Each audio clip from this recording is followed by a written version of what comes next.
ನಮಸ್ಕಾರ ಶೇತಕರಿ ಮಿತ್ರರೇ. ಈ ಸಲ ಈ ಏಪ್ರಿಲ್ ಕಟ್ಟಿಂಗ್ ನಂತರ ನಾವು ಕಡ್ಡಿ ಯಾವ ತರ ಬೆಳೆಸಬೇಕು ಅದು ಬಹಳ ಮಹತ್ವದ ಇದೆ.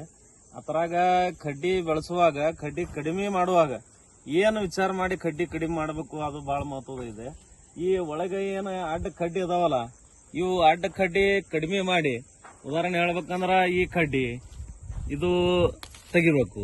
ಇದರಿಂದ ಏನಾಗ್ತತಿ, ಎಲ್ಲಾ ಕಡ್ಡಿಗಳಿಗೆ ಸೂರ್ಯನ ಬಿಸಿಲು ಏನೈತಿ ಎಲ್ಲಾ ಕಡ್ಡಿಗೆ ಸಿಗತತಿ. ಆ ನಂತರ ಕಡ್ಡಿಗೆ ಬಿಸಿಲು ಸಿಗುದ್ರಿಂದ ಕಡ್ಡಿ ಪರಿಪಕ್ವತೆ ಜಲ್ದಿ ಆತತಿ. ಅತರಾಗ ಏನ ಬಡ್ ಏನದಾವ ಅಂದ್ರ ಗೊನಿ ಏನದಾವ ಅತರ ನಿರ್ಮಿತಿ ಆಲಕ್ಕ ಒಂಥರ ಅದಕ್ಕ ಹೆಲ್ಪ್ ಆತತಿ. ಅದಕ್ಕಾಗಿ ನಾವು ಇವು ಅಡ್ಡ ಕಡ್ಡಿಗಳು ಏನದಾವು ಅದರಂತೆ ಯಾವಲ್ಲಿ ಜೋಡ್ ಕಡ್ಡಿ ಅದಾವ, ಇಲ್ಲಿ 3 ಕಡ್ಡಿ ಅದಾವ. ಈ ತರಂದ ಒಂದು ಕಡ್ಡಿ ಕಡಿಮೆ ಮಾಡ್ರಿ. ಮತ್ತ ಸೂರ್ಯನ ದಿಕ್ಕಿ ಇರುವಂತ ಕಡ್ಡಿ ಹೆಚ್ಚನ ಹೆಚ್ಚು ಕಾಯ್ರಿ. ಅದರಿಂದ ಆ ಕಡ್ಡಿ ಚಲೋ ತಯಾರಾಗ್ತತಿ. ಮತ್ತ ಅದ್ರಾಗ ಸಬ್ಕಿನಲ್ಲಿ ಮುಂದ ಗೊನಿ ಸಂಖ್ಯೆ ಅದು ಜಾಸ್ತಿ ಆತತಿ. ಮತ್ತ ಅದ್ರಾಗೆ ಹೇಳುದಂದ್ರ ಗೊನಿನೂ ಚಲೋ ಉದ್ದ ಬೆಳಿತೈತಿ. ಅದರಿಂದ ಮತ್ತ ಒಳಗಿನ ಕಡ್ಡಿ ಏನದಾವು ಇದನ್ನು ನಾವು ನೋಡೋದು ಬಹಳ ಮಹತ್ವದ ಐತಿ. ಯಾವ ಆಟ ಕಡ್ಡಿ ಬಂದಾವು ಇವು ಆಟ ಕಡ್ಡಿಗಳು ಇವು ತೆಗೆದು ಬಿಡ್ರಿ. ಈ ತರ ಕಡ್ಡಿ ತೆಗಿದಿಂದ ಇನ್ನೊಂದು ಉಳಿದಿದ್ದ ಕಡ್ಡಿಗಳಿಗೆ ಚಲೋ ಬಿಸಿಲು ಸಿಗ್ತೈತಿ. ಅದರಿಂದ ಬೆಳವಣಿಗೆ ಅಲ್ಲಿ ಅಥವಾ ಅದರ ಒಳಗೆ ಗರ್ಭಧಾರಣೆ ಅನ್ನೋದು ಏನೈತಿ ಅದು ಚಲೋ ಆತತಿ.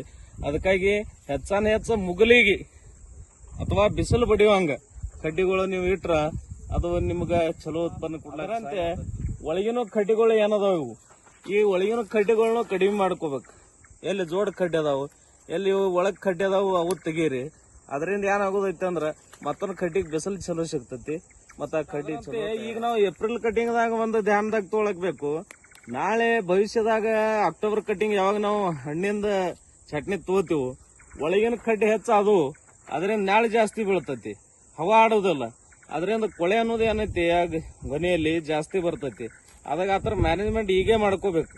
ಈ ಬ್ಯಾಸ್ಗಿ ಏಪ್ರಿಲ್ ಕಟ್ಟಿಂಗ್ ದಾಗ ಒಳಗಿನ ಕಡ್ಡಿ ಸಹ ನಾವು ತೆಗ್ದೆವು ಅಂದ್ರ ಭವಿಷ್ಯದಾಗ ನಿಮಗ ಹಣ್ಣು ಅಂದ್ರ ಫಳ ಚಟ್ನಿ ಏನೈತಿ ಅವಾಗ ನಿಮಗ ತೊಂದರೆ ಆಗುದಿಲ್ಲ.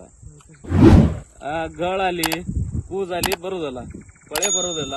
ಅದರಿಂದ ನೀವು ಇದನ್ನ ಯೋಜನೆ ಈಗ ಮಾಡ್ರ ನಿಮಗ್ ಭವಿಷ್ಯದಾಗ ಉತ್ಪನ್ನ ಮಾತ್ರ ಖಂಡಿತವಾಗಿ ಚಲೋ ಸಿಗ್ತೈತಿ.